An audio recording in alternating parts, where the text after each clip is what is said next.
Bapak Ibu Saudara-saudari umat paroki Santo Yosef Medari dan stasi Santo Thomas Sayoganya yang terkasih, dan para sahabat Yesus dimanapun Anda berada, marilah kita dikuatkan kembali oleh sabda Tuhan pada hari Kamis tanggal 13 Agustus 2020. Kita merenungkan sabda Tuhan dan kita mengawalinya dengan berdoa. Dalam nama Bapa, Putra dan Roh Kudus. Amin. Allah Bapa Maha Rahim, kami mohon berilah kami roh-Mu, agar kami tak jemu-jemunya saling mengampuni. Ajarilah kami menaruh belas kasih kepada siapapun yang kami jumpai di mana saja. Dengan pengantaran Yesus Kristus Putra-Mu Tuhan kami, yang bersama Engkau dan Roh Kudus hidup dan berkuasa, Allah sepanjang segala masa. Amin. Bacaan Injil pada hari Kamis tanggal 13 Agustus 2020 dari Injil Matius bab 18 ayat 21 dilanjutkan bab 19 ayat 1. Sekali peristiwa datanglah Petrus kepada Yesus dan berkata, "Tuhan, sampai berapa kali aku harus mengampuni saudaraku jika ia berbuat dosa terhadapku? Sampai 7 kalikah?" Yesus menjawab, "Bukan hanya sampai 7 kali, melainkan sampai 70 kali 7 kali. Sebab hal kerajaan surga itu seumpama seorang raja yang hendak mengadakan perhitungan dengan hamba-hambanya. Setelah ia mulai mengadakan perhitungan, dihadapkanlah kepadanya seorang yang berhutang 10.000 talenta. Tetapi karena orang itu tidak mampu melunasi utangnya, raja lalu memerintahkan supaya ia beserta anak istri dan segala miliknya dijual untuk membayar utangnya.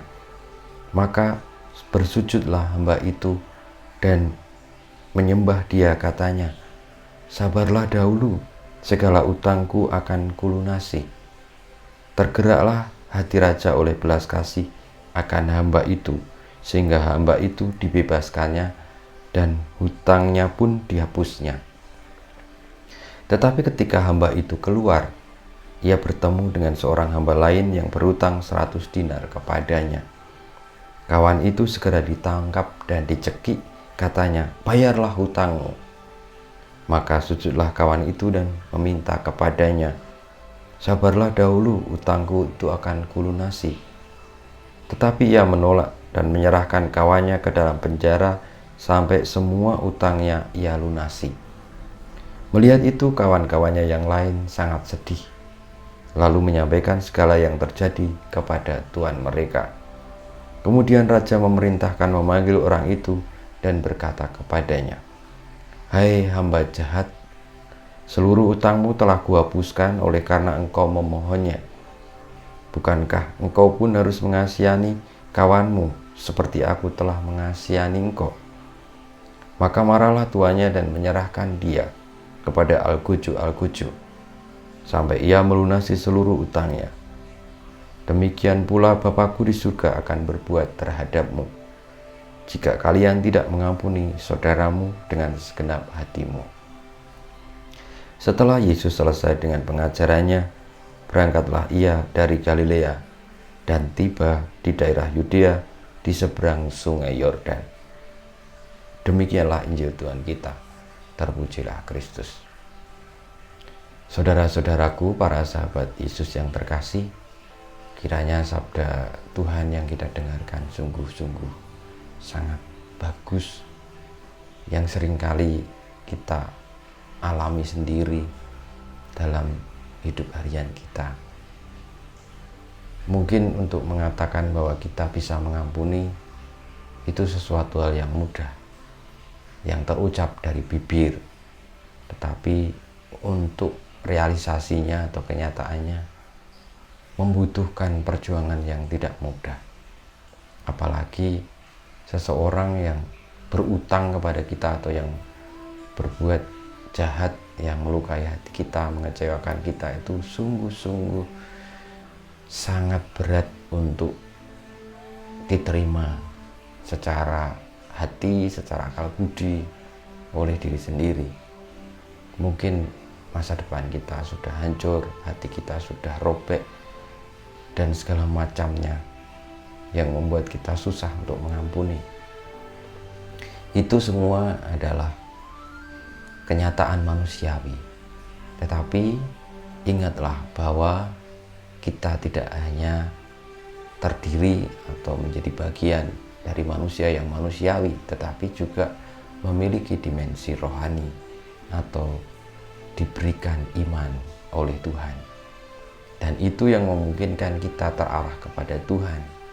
Dan sebagaimana sabda Tuhan Yesus bahwa Ia mengampuni atau Raja atau Tuhan itu mengampuni mereka yang berutang, yang bersalah kepadanya, maka kita pun diajak untuk memiliki hati seperti hati Tuhan dengan membuka pengampunan terhadap mereka yang telah berbuat jahat, mengecewakan ataupun berutang kepada kita. Bagaimana caranya? Mungkin secara manusiawi diri sendiri kita tidak mampu.